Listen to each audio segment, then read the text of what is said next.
Kupang, ibu kota Provinsi Nusa Tenggara Timur, kini jadi pusat perhatian nasional. Kasus kematian Prada Laki Namo, prajurit muda asal Kupang, mengguncang hati masyarakat. Dugaan penganiayaan oleh seniornya membuat publik menuntut keadilan. Sejak sidang pertama digelar di Pengadilan Militer Kupang, ribuan mata tertuju ke satu titik. Apakah kebenaran akan terungkap? Dari ruang sidang yang dijaga ketat, 2 dokter dihadirkan untuk mengurai luka-luka misterius di tubuh Prada Laki. Setiap kesaksian membuka lembar baru. Setiap fakta membawa emosi dan amarah. Di tengah hujan, di bawah spanduk bertuliskan keadilan untuk Prada Laki. Warga Kupang berdiri teguh, menanti akhir dari sebuah sidang yang bukan hanya tentang hukum, tapi juga tentang martabat seorang anak bangsa. Selamat datang di kisah nyata yang mengguncang Nusa Tenggara Timur. Sidang Prada Laki, 2 dokter saksi, fakta mengejutkan terungkap di Kupang. Selamat datang dan kembali lagi di channel Bicara Saja. Mari lanjut lagi ceritanya. Kupang, ibu kota Nusa Tenggara Timur, kini bukan hanya dikenal karena pantainya yang indah atau senja jingganya yang menawan. Sejak akhir Oktober 2025, kota ini berubah menjadi saksi dari perjuangan panjang menuntut keadilan bagi seorang prajurit muda bernama Prada Laki Namo, putra daerah yang gugur dalam keadaan tragis. Setiap pagi, di depan Pengadilan Militer 316 Kupang, puluhan warga sudah berdiri berdesakan di balik pagar besi. Mereka datang dengan wajah penuh harap, membawa poster bertuliskan, "Keadilan untuk Prada Laki," dan "Kami tidak akan diam." Di antara kerumunan itu, tampak Maria Namo, ibu dari almarhum Laki, duduk di kursi plastik, menatap hampa ke arah gedung pengadilan. Matanya sembab, namun tekadnya teguh. "Saya hanya ingin tahu, apa yang sebenarnya terjadi pada anak saya," ucapnya lirih kepada wartawan. Di samping Maria, berdiri Yohanes PK, seorang pensiunan guru yang mengenal Laki sejak kecil. Ia masih mengingat bagaimana Laki kecil sering membantu membersihkan halaman gereja setiap minggu. Anak itu sopan, rajin, dan tidak pernah membuat masalah. "Waktu saya dengar dia masuk tentara, kami semua bangga. Siapa sangka, sekarang dia pulang dalam peti mati," katanya dengan suara bergetar. Kasus ini bermula dari laporan yang menyebut Prada Laki Namo ditemukan tak sadarkan diri di barak militer, dengan luka-luka di tubuhnya. Ia sempat dilarikan ke rumah sakit, tapi nyawanya tak tertolong. Dalam waktu singkat, kabar kematiannya menyebar seperti api ke seluruh penjuru Nusa Tenggara Timur. Warga bertanya-tanya, bagaimana mungkin seorang prajurit muda yang baru bertugas bisa meninggal dengan luka yang begitu parah? Sidang pertama digelar pada 27 Oktober 2025 di Pengadilan Militer Kupang. Ruangan sidang dipenuhi oleh wartawan, mahasiswa, aktivis, dan keluarga korban. Di luar gedung, puluhan warga berbaris sambil berdoa. Mereka tak bisa masuk, tapi ingin menunjukkan dukungan. Sidang itu menghadirkan terdakwa pertama, Letu Ahmad Faisal, perwira yang disebut-sebut berada di lokasi saat peristiwa itu terjadi. Letu Faisal duduk di kursi terdakwa dengan wajah datar. Seragam lorengnya rapi, tapi tatapannya dingin. Di hadapan majelis hakim, ia menunduk, hanya menjawab singkat setiap pertanyaan. "Saya tidak tahu, Yang Mulia," katanya berkali-kali. Namun bagi Maria dan warga Kupang, sikap itu justru menambah luka. Mereka ingin mendengar kebenaran, bukan penghindaran. Di luar ruang sidang, suasana mencekam. Beberapa mahasiswa dari Universitas Nusa Cendana membentangkan spanduk bertuliskan, "Kupang menolak lupa." Sementara di sisi lain, aparat berjaga ketat, memastikan situasi tetap terkendali. Di tengah panas terik Kupang, satu persatu saksi mulai bersuara. Mereka menceritakan malam kelam di mana Prada Laki terakhir kali terlihat masih bernapas. Salah satu saksi, seorang prajurit muda bernama Pratu Herson, dengan suara bergetar mengatakan ia mendengar suara bentakan dan benda keras terbanting di barak malam itu. "Saya takut, jadi saya tidak berani keluar," ujarnya. Ketika pagi datang, ia melihat Laki terbaring lemah di lantai, dengan luka lebam di wajah dan dada. "Saya panggil bantuan, tapi terlambat," tambahnya pelan. Suara Herson terputus oleh isak tangis keluarga di barisan kursi belakang. Kupang seakan ikut berduka. Media lokal menulis berita bertubi-tubi, gereja-gereja menggelar misa khusus, dan masyarakat turun ke jalan menyalakan lilin di depan kantor pemerintah daerah. "Ini bukan hanya soal satu orang," ujar Pendeta Lemitana, tokoh agama setempat. Ini soal rasa aman anak-anak kita yang ingin mengabdi pada negara. Kalau yang berseragam saja tidak aman, bagaimana dengan rakyat biasa? Hari-hari berikutnya, suasana kota tetap panas. Dari pasar hingga kampus, orang membicarakan sidang itu. Nama Pradalaki menjadi simbol perlawanan terhadap ketidakadilan. Di media sosial, tagar Kupang untuk Laki terus trending. Warga Kupang, yang biasanya tenang, kini bersatu dengan semangat yang sama, menuntut kebenaran. Di sisi lain, pihak militer mencoba menenangkan keadaan. Jubir Kodam 9 Udayana menyampaikan bahwa proses hukum berjalan sesuai aturan. Tapi masyarakat terlanjur kehilangan kepercayaan. Mereka ingin bukti nyata, bukan sekadar janji. Sudah terlalu sering kasus seperti ini tenggelam di meja sidang, kata salah satu mahasiswa, Ricky Nara, dengan suara lantang di depan gedung pengadilan. Kami akan terus datang ke sini, sampai pelaku dihukum. Menjelang sore, matahari mulai tenggelam di ufuk barat Kupang. Gedung pengadilan kembali lengang. Maria berjalan pelan keluar, ditemani dua anggota keluarga. Tangannya menggenggam erat foto Laki dalam bingkai kayu coklat. Saya tidak tahu apakah mereka akan jujur, katanya lirih.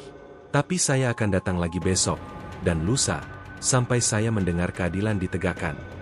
Di jalan-jalan kota, lilin kembali menyala. Anak-anak muda berdoa di depan Tugu El Tari, mengenang sosok prajurit muda yang gugur bukan di medan perang, tapi di dalam lingkaran institusi yang seharusnya melindunginya. Kupang malam itu sunyi, tapi di udara terasa satu hal yang kuat, amarah yang tertahan dan janji yang belum selesai. Semua orang tahu, ini baru awal dari perjalanan panjang. Sidang akan terus berjalan, saksi-saksi baru akan dihadirkan, dan misteri di balik kematian Pradalaki Namo perlahan akan terbuka. Namun satu hal pasti, bagi warga Kupang, Pradalaki bukan lagi sekadar nama. Ia telah menjadi simbol keadilan yang harus diperjuangkan sampai akhir. Hari keempat sidang kematian Pradalaki Namo dimulai dengan suasana tegang yang tak biasa. Langit Kupang mendung sejak pagi, seolah ikut menyelimuti suasana hati masyarakat yang menunggu kabar dari pengadilan militer. Di halaman depan, massa sudah berkumpul bahkan sebelum matahari naik. Mereka membawa bendera kecil merah putih dan poster wajah Laki, yang kini menjadi simbol keadilan di kota ini. Di dalam ruang sidang, udara terasa berat. 22 terdakwa duduk berjejer di kursi kayu panjang, mengenakan seragam loreng lengkap. Sebagian menunduk, sebagian lain menatap kosong ke depan. Di barisan tengah, duduk seorang pria dengan wajah tegas namun dingin, Letu Ahmad Faisal, perwira yang disebut memiliki peran paling dominan malam sebelum Pradalaki ditemukan tak bernyawa. Nama Faisal sudah sering dibicarakan sejak awal sidang, tapi baru hari ini majelis hakim menyorot langsung perannya. Ia disebut hadir dalam kegiatan pembinaan fisik yang dilakukan di barak malam itu. Namun dari kesaksian prajurit-prajurit muda yang hadir, pembinaan itu lebih menyerupai siksaan. Saksi pertama hari itu adalah Pradario, rekan satu barak Laki. Wajahnya pucat saat melangkah ke depan. Ia sempat menatap cepat ke arah deretan terdakwa, lalu menunduk. Hakim memintanya bersumpah, lalu mempersilakan bicara. Saudara tahu apa yang terjadi malam 14 Oktober di barak? Tanya hakim. Rio menarik napas panjang. Saya mendengar teriakan, Yang Mulia, dari arah kamar Pradalaki. Saya dengar juga suara benda jatuh. Setelah itu, sunyi. Apakah saudara melihat siapa di dalam? Saya tidak berani keluar. Tapi saya lihat Letu Faisal masuk ke kamar itu sebelumnya. Ruang sidang langsung hening. Hanya terdengar suara pena hakim mencatat. Letu Faisal menatap dingin ke arah Rio, tanpa ekspresi. Maria Namo, ibu Laki, yang duduk di barisan belakang, menutup mulutnya dengan tangan, menahan tangis. Warga yang menonton siaran langsung dari luar gedung bersorak lirih. Kesaksian itu menjadi salah satu momen paling menegangkan sepanjang sidang berlangsung. Namun, tak lama setelah itu, saksi lain memberikan pernyataan berbeda. Pratu Hendra, salah satu terdakwa, mengatakan tidak ada kekerasan. Malam itu hanya latihan fisik biasa, katanya mantap. Kami diperintah push up, tidak ada pemukulan. Hakim langsung memotong. Tapi kenapa korban ditemukan dengan luka di kepala, di dada, dan di punggung? Hendra terdiam. Keringatnya menetes. Saya Saya tidak tahu, Yang Mulia. Ketegangan makin terasa. Beberapa terdakwa saling berpandangan, seolah ada hal besar yang belum mereka ungkap. Sementara itu, di luar ruang sidang, situasi semakin panas. Mahasiswa dari Universitas Nusa Cendana menggelar orasi. Mereka menuntut agar semua proses persidangan disiarkan secara terbuka tanpa sensor. Kita harus tahu siapa yang menutup-nutupi kebenaran, teriak salah satu mahasiswa bernama Ricky Nara, yang juga hadir pada sidang sebelumnya. Polisi militer mencoba menenangkan massa, tapi emosi mereka sudah membara. Di dalam ruang sidang, suasana berubah saat jaksa penuntut menghadirkan foto-foto kondisi luka Pradalaki. Wajah para pengunjung langsung menegang. Luka-luka itu bukan hasil latihan fisik biasa. Ada bekas pukulan benda tumpul, luka bakar kecil, dan memar berlapis. Beberapa prajurit muda yang menjadi terdakwa menunduk semakin dalam, sementara Faisal tetap duduk tegak, menatap lurus ke depan. Jaksa kemudian memanggil saksi baru, Serka Joni, anggota tim medis yang pertama kali melihat Laki di ruang kesehatan barak sebelum dibawa ke rumah sakit. Bagaimana kondisi korban saat itu? Tanya jaksa. Dia sudah lemah, napasnya pendek, ada darah keluar dari hidung. Kami sempat beri oksigen, tapi denyutnya melemah cepat, jawab Joni dengan suara parau. Apakah saudara mendengar korban mengatakan sesuatu? Serka Joni menatap hakim lama, lalu berkata pelan. Dia sempat bilang, tolong, saya tidak kuat lagi, tapi setelah itu diam. Maria menangis. Tangannya bergetar hebat. Suara isaknya menggema di ruang sidang. Hakim menunda sidang selama 15 menit untuk menenangkan suasana. Sementara itu, di luar gedung, hujan mulai turun. Tapi warga tidak beranjak. Mereka tetap berdiri di bawah payung, menunggu hasil sidang hari itu. Beberapa di antaranya membawa bunga, meletakkannya di depan pagar pengadilan. Ini buat Laki, kata seorang nenek tua bernama Mama Ena. Dia anak semua orang Kupang. Kami ingin lihat keadilan benar-benar datang. Setelah istirahat, sidang dilanjutkan dengan pemeriksaan dokumen. Jaksa menghadirkan bukti komunikasi grup internal para terdakwa malam sebelum kejadian. Beberapa pesan di ponsel menunjukkan ada perintah, disiplin keras untuk Prada L. Pesan itu dikirim dari akun bernama F-Alf. Jaksa menegaskan bahwa inisial itu sesuai dengan nama Faisal Ahmad Letu Faisal. Wajah Faisal sedikit berubah, tapi ia tetap memilih diam.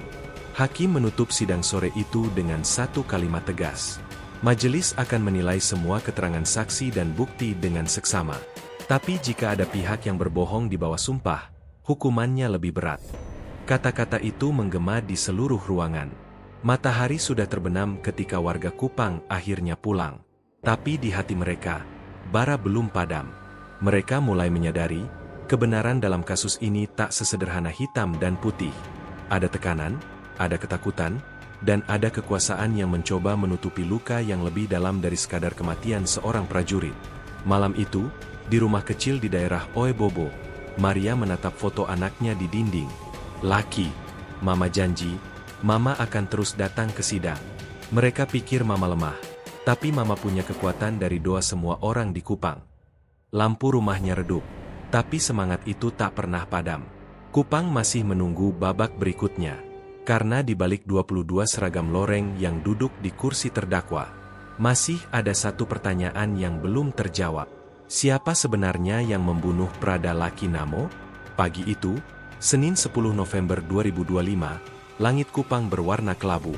Udara terasa lembab, dan angin membawa aroma tanah basah dari pantai. Tapi tak ada yang memedulikan cuaca. Di sepanjang jalan Adi Sucipto, warga sudah berdiri berbaris, sebagian membawa payung. Sebagian lain menenteng kertas bertuliskan, kami percaya kebenaran akan datang. Mereka tahu, hari ini bukan hari biasa. 2 dokter yang pernah menangani Prada Laki akan dihadirkan ke persidangan, saksi kunci yang bisa menentukan arah perkara ini. Sejak subuh, halaman pengadilan militer 316 Kupang dijaga ketat. Polisi militer berdiri berbaris, memeriksa setiap orang yang masuk. Di dalam gedung, suasana tak kalah mencekam. Kursi penonton penuh sesak.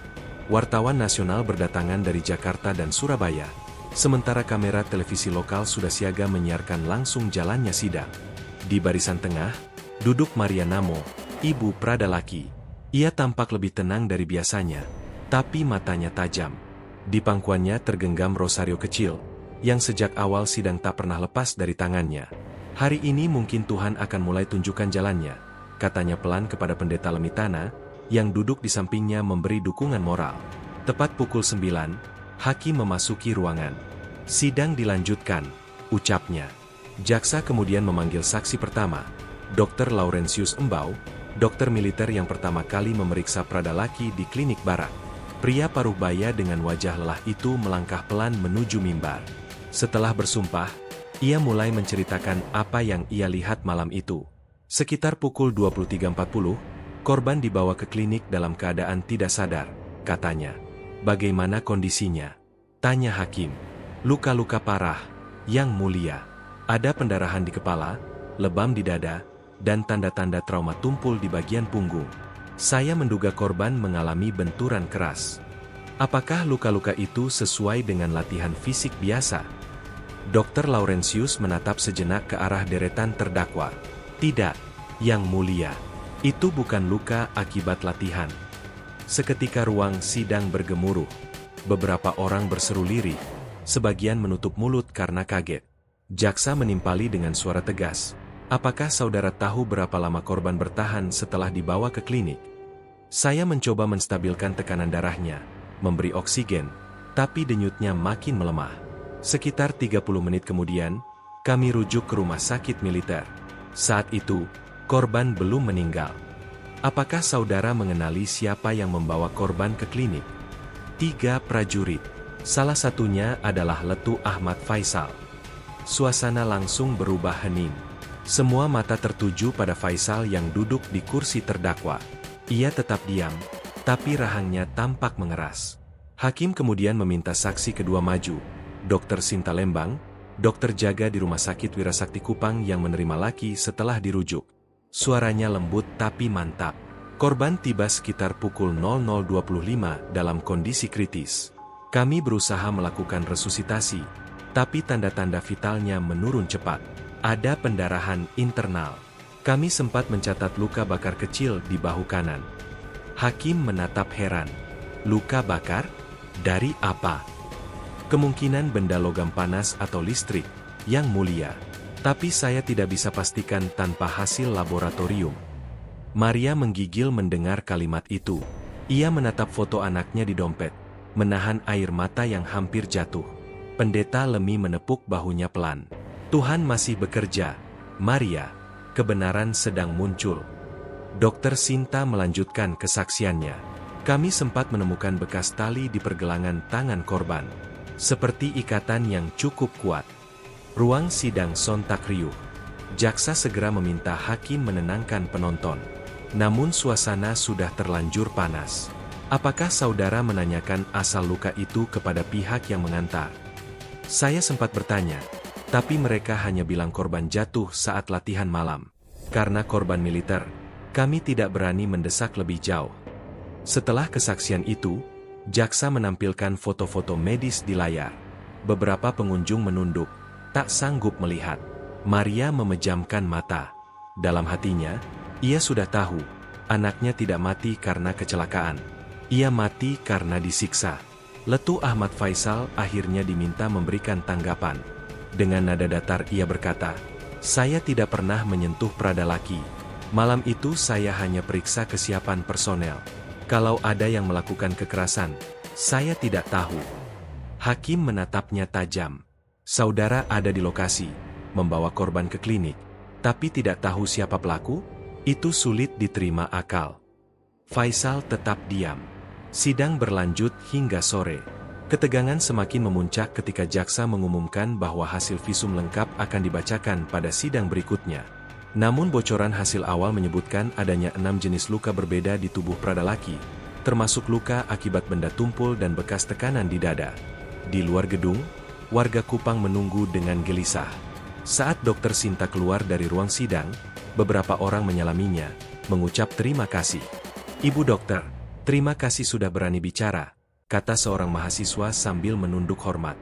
Dokter itu hanya tersenyum kecil. Saya hanya mengatakan yang saya lihat, ucapnya singkat. Sementara itu, Malam turun di atas kota Kupang. Rintik hujan mulai mereda, dan lampu-lampu jalan menyala redup. Di warung-warung pinggir jalan, warga membicarakan apa yang baru saja terjadi di pengadilan. Nama Dr. Laurentius dan Dr. Sinta kini jadi pembicaraan. Banyak yang percaya, kesaksian mereka akan membuka pintu menuju kebenaran yang selama ini dikunci rapat. Di rumahnya di Oebobo, Maria duduk di teras bersama Pendeta Lemi. Kalau besok hasil visum dibacakan, Mama siap? Tanya pendeta. Maria menatap langit gelap. Saya sudah siap sejak hari pertama Laki pergi, jawabnya pelan. Saya hanya ingin tahu siapa yang tega memperlakukan anak saya seperti itu. Kalau dia orang besar, biarlah Tuhan sendiri yang turunkan dia. Malam itu Kupang kembali sunyi, tapi bukan berarti tenang. Di balik dinding rumah, di dalam hati warga, api kemarahan tetap menyala. Semua menunggu sidang berikutnya. Sidang yang mungkin akan mengungkap siapa sebenarnya yang harus bertanggung jawab atas kematian Prada Laki Namo. Dan kali ini, tidak ada yang mau diam lagi. Suasana ruang sidang utama pengadilan militer Kupang pagi itu terasa lebih tegang dari biasanya. Jam baru menunjukkan pukul 8.30. Namun bangku penonton sudah penuh sesak. Warga Kupang, mahasiswa, hingga rekan-rekan sejawat almarhum Prada Laki memenuhi setiap sudut ruangan. Mereka datang bukan hanya untuk menonton, tapi juga menuntut kejelasan dari kasus yang sudah berlarut hampir sebulan ini. Di depan, majelis hakim yang dipimpin Kolonel CHK Sugeng memeriksa berkas perkara. Di kursi terdakwa, Letu Ahmad Faisal duduk dengan wajah datar. Seragam PDL lorengnya tampak rapi, namun tangan kirinya tak henti memainkan ujung pena. Di sampingnya, dua pengacara militer menunduk sambil mencatat. Sementara di bangku saksi, seorang wanita berpakaian dokter berdiri. Dialah Dr. Mariat Nunai, salah satu dokter yang merawat Prada Laki saat pertama kali dibawa ke Rumah Sakit Tentara Wira Sakti Kupang. Saudari saksi, mohon ceritakan kepada majelis, dalam kondisi seperti apa Prada Laki datang ke rumah sakit pada malam itu, tanya hakim dengan suara mantap. Maria menarik napas panjang. Yang mulia, saat itu sekitar pukul 21.30. Prada Laki dibawa masuk dalam kondisi tidak sadar. Tubuhnya penuh lebam. Ada luka di dada kanan, punggung, dan bagian rahang. Denyut nadinya lemah sekali. Suara kecil terdengar dari bangku penonton. Beberapa menutup mulut menahan emosi. Hakim memberi isyarat agar suasana tetap tenang. Apakah luka-luka itu bisa disebabkan oleh latihan fisik biasa? Tanya auditor militer. Maria menggeleng tegas. Tidak, Yang Mulia. Luka-luka itu bukan akibat jatuh atau latihan keras. Polanya berbeda. Ada bekas benda tumpul dan tekanan kuat. Bahkan salah satu tulang rusuknya patah. Kalimat itu seperti petir di siang bolong. Dari arah luar sidang terdengar desahan keras dari warga yang menonton lewat pengeras suara di halaman. Beberapa mahasiswa berbisik satu sama lain, menuliskan catatan untuk laporan kampus. Hakim melanjutkan, apakah korban sempat sadar atau berbicara? Sempat, Yang Mulia. Jawab Dr. Maria. Sekitar 2 jam setelah penanganan awal. Ia sempat membuka mata dan berkata pelan, sakit, dok, jangan kasih tahu siapa-siapa. Suasana ruang sidang berubah sunyi. Letu Ahmad Faisal menunduk lebih dalam, sementara auditor berhenti menulis. Hanya suara kipas angin tua di sudut ruangan yang terdengar. Apakah saksi tahu siapa yang membawa korban ke rumah sakit? Tanya hakim lagi. 2 orang prajurit berpakaian loreng, Yang Mulia. Salah satunya memperkenalkan diri sebagai Sersan II Harun. Nama itu membuat beberapa anggota keluarga Prada Laki yang duduk di belakang saling pandang. Mereka tahu, Harun adalah salah satu senior di satuan yang sama dengan Laki. Hakim mencatat, lalu melirik ke arah terdakwa. Apakah terdakwa mengenal Sersan II Harun? Letu Ahmad menjawab pelan. Ya, Yang Mulia. Dia anak buah saya. Masih bertugas di unit yang sama. Sudah ditahan sementara, Yang Mulia. Jawabnya pendek. Keterangan Dr. Maria menjadi pembuka penting di sidang hari itu. Dari kesaksiannya, luka-luka Prada Laki jelas menunjukkan tanda-tanda kekerasan, bukan kecelakaan latihan seperti yang sempat disebutkan dalam laporan awal.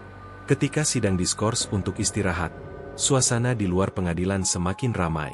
Puluhan warga Kupang berdiri di bawah terik matahari sambil membentangkan spanduk bertuliskan, keadilan untuk Prada Laki, dan jangan ada lagi kekerasan di barak tentara. Di antara mereka, seorang ibu paruh baya berdiri diam dengan mata berkaca-kaca, ibu kandung Pradalaki, Ibu Rukmini. Ia menggenggam foto anaknya yang tersenyum dengan seragam lengkap. Wartawan lokal mendekat, tapi ia hanya berkata lirih, "Saya cuma mau kebenaran. Kalau anak saya salah, hukum. Tapi kalau dia disiksa, tolong, jangan ditutupi." Sementara itu, di dalam ruangan sidang, auditor militer mempersiapkan saksi berikutnya. Dr. Yanuarius Seme, rekan Maria yang ikut menangani korban di malam kejadian. Ia dijadwalkan bersaksi esok hari, dan kabarnya membawa catatan medis serta foto röntgen asli. Ketika hari beranjak sore, majelis hakim menutup sidang dengan nada serius. Sidang ditunda hingga besok pagi. Saksi kedua dari pihak medis akan dihadirkan. Kami minta semua pihak menjaga ketertiban. Letu Ahmad berdiri dan memberi hormat. Namun di matanya, ada bayangan gelisah yang sulit disembunyikan. Dari balik jendela, sinar matahari sore memantul ke lambang pengadilan militer yang tergantung di dinding, lambang keadilan yang kini sedang diuji di Tanah Kupang. Dan bagi warga Nusa Tenggara Timur, hari itu menjadi bukti, perjuangan mencari kebenaran untuk Pradalaki belum selesai. Semua masih menunggu. Apa yang pagi itu, Senin di Kupang terasa lebih berat dari biasanya. Langit mendung, udara lembab, dan di sekitar pengadilan militer, pagar besi dijaga ketat oleh personel polisi militer bersenjata lengkap. Warga sudah berdatangan sejak subuh, membawa poster dan spanduk bertuliskan, "Keadilan untuk Pradalaki Namo." Ada yang datang dari Su, dari Atambua, bahkan dari Pulau Rote. Semua ingin menyaksikan sidang lanjutan yang disebut-sebut akan menjadi babak penentu. Di dalam ruang sidang, suasana senyap. Hakim Kolonel Sugeng memasuki ruangan dengan langkah tegas, diikuti dua hakim anggota. Letu Ahmad Faisal duduk di kursi terdakwa, kali ini dengan wajah lebih tegang. Ia menatap meja saksi di depan, tempat seorang pria berseragam dokter berdiri dengan map tebal di tangannya. Dr. Yanuarius Seme, saksi kedua dari pihak medis. Hakim membuka persidangan, lalu mempersilakan saksi maju. "Saudara dokter, kami ingin mendengar hasil pemeriksaan medis yang saudara lakukan terhadap Pradalaki Namo," ucap hakim dengan nada tenang namun tajam. Dr. Yanuarius mengangguk, membuka mapnya, dan memulai dengan suara yang terukur. "Yang mulia, saya menangani almarhum Pradalaki di Rumah Sakit Tentara Wirasakti pada malam tanggal 24 Oktober. Saat itu kondisi pasien sudah kritis. Setelah dilakukan pemeriksaan menyeluruh, kami menemukan luka dalam yang cukup parah di beberapa organ vital." Ruang sidang langsung riuh pelan. Wartawan yang duduk di pojok ruangan menyiapkan alat perekam. "Mohon dijelaskan lebih detail, dokter," pinta auditor. "Baik, yang mulia. Kami menemukan pendarahan hebat di rongga perut, pecahnya limpa, serta memar di bagian paru kanan. Luka-luka ini tidak bisa terjadi karena jatuh atau benturan ringan. Ini hasil tekanan berat dari benda tumpul, bisa akibat pukulan berulang atau tendangan kuat." Hakim menatap tajam ke arah terdakwa. Sementara beberapa anggota keluarga Pradalaki menunduk, menahan air mata. Dr. Yanuarius melanjutkan, "Kami juga menemukan tanda bekas tekanan jari di sekitar leher korban. Ada indikasi sempat dicekik. Namun kami tidak bisa pastikan berapa lama sebelum korban kehilangan kesadaran."